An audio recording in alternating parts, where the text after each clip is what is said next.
Several areas around Johannesburg will be without water for the next few days as of this evening. This is as Rand Water conducts planned maintenance. It will be replacing and upgrading old critical infrastructure. This will help ensure future unplanned outages are kept to a minimum. Let's speak to Dr. Sean Phillips, the Director General at the Department of Water and Sanitation. Doc, thank you very much for your time here on eNCA. It was a pleasure just speaking to you. Last week, Rand Water held a press briefing, and they were speaking about what they think contributes to South Africa's ailing infrastructure, particularly when it comes to water. And he gave two reasons. He says mismanagement and capacity. Do you agree? Yes, in many municipalities, we have problems of governance and management. The councils aren't prioritizing maintenance. They're not hiring people with the right skills to operate the infrastructure properly either.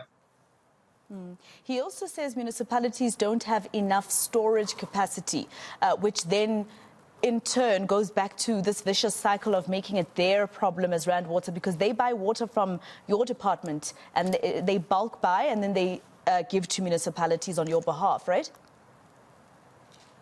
Yes, that's correct. So Rand Water buys bulk water from us, from the Vaal River system.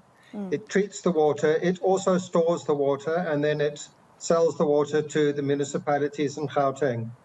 Both Rand Water and the municipalities in Gauteng need to increase their storage capacity, and both Johannesburg Water and Rand Water are currently in the process of increasing their storage capacity. Rand Water recently unveiled a very large new reservoir that they built to increase storage capacity. The reason for increasing the storage capacity is that when problems occur, such as electricity outages or other types of technical breakdowns, if there's additional storage capacity, then the water can continue to be supplied, even when there's a breakdown while repairs are done.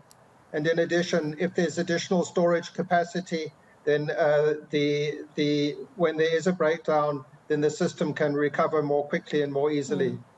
Then what is the point, Doc, if, for instance, you agree with Rand Water about municipalities not actually doing enough on their part?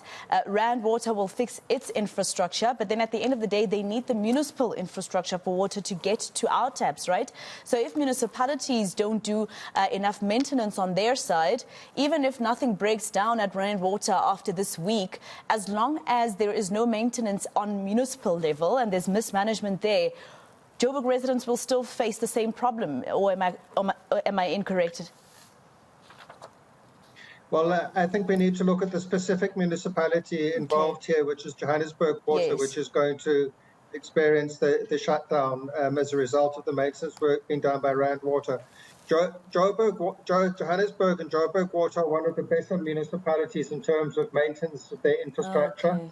And as I indicated, Joburg Water is in the process of improving their infrastructure and developing additional reservoir and storage capacity. Generally in the country, there's a problem with municipal performance with regard to water services.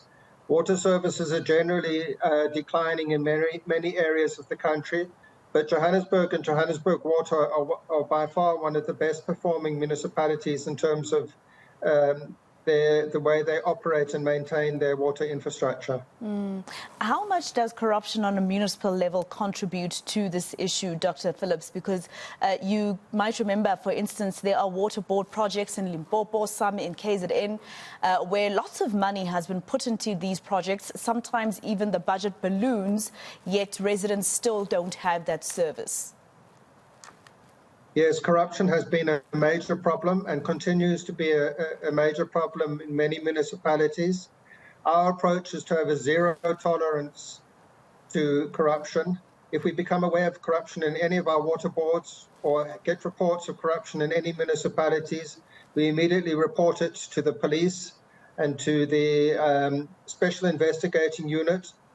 We're collaborating with the Special Investigating Unit on a number of investigations that they're doing with regard to corruption which occurred in the past in our water boards. And we ensure that their recommendations are implemented in terms of disciplinary actions, dismissals of officials who are found guilty, and also criminal action and criminal charges were required.